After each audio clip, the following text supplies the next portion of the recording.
अगर आप अमेरिका घूमने या बिजनेस के लिए जाने के बारे में प्लान कर रहे हैं तो ये खबर आपके लिए बहुत इंपॉर्टेंट साबित हो सकती है।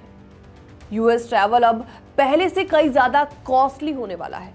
तो चलिए आपको सब कुछ डिटेल में बताते हैं। हेलो एंड वेलकम, मैं हूं आपके साथ प्रेरणा कौशिक और आप देख रहे हैं एनबीटी इंटरनेशनल। तो आपको बता दें, अब कुछ B1, B2 वीजा एप्लीकेंट्स को अमेरिका जाने से पहले एक भारी रकम बॉन्ड के तौर पर जमा करनी होगी। जी हाँ, बॉन्ड यानी कि रिफंडेबल सिक्योरिटी डिपॉजिट, जो कि $5,000 से लेकर $15,000 तक हो सकता है। यानी इंडियन रुपीस में अगर उसको कन्वर्ट किया जाए तो ये अमाउंट होगा 12 लाख रुपीस।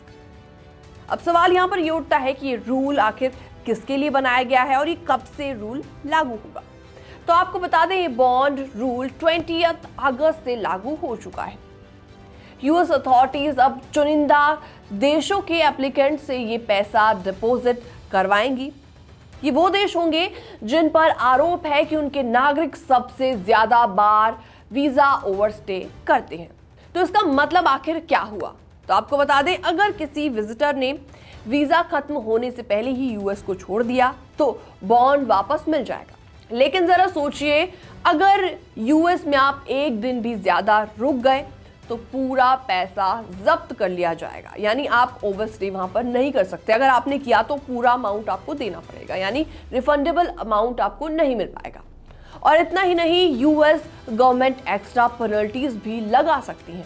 अब आपके दिमाग में शायद ये आ रहा होगा कि इंडिया पर इसका क्या असर होगा भी या फिर नहीं। तो फिलहाल इंडिया इस लिस्ट में शामिल नहीं है, लेकिन एक्सपर्ट्स बोल रहे हैं कि यूएस की पॉलिसीज का ओवरऑल ट्रेंड काफी ज्यादा सख्त है।